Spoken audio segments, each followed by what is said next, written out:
Hi friends! Thanks for tuning in.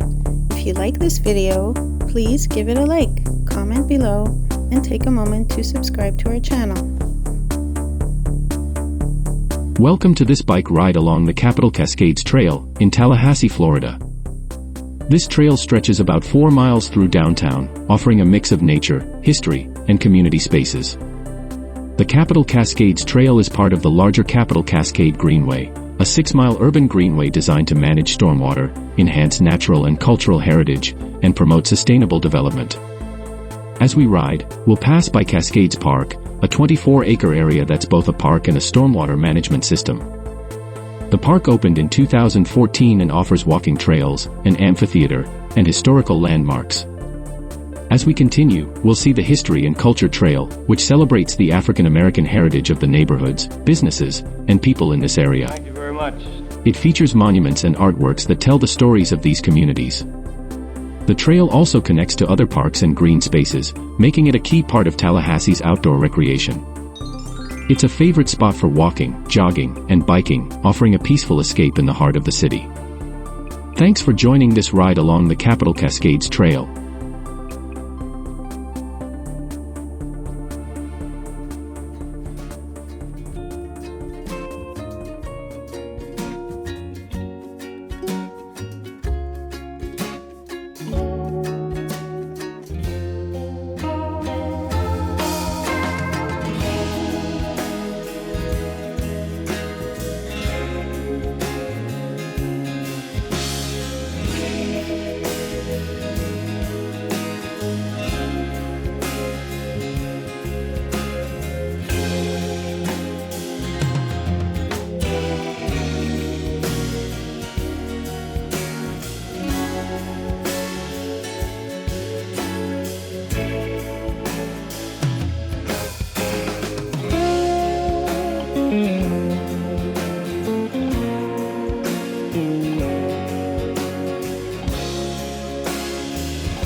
Thanks for watching!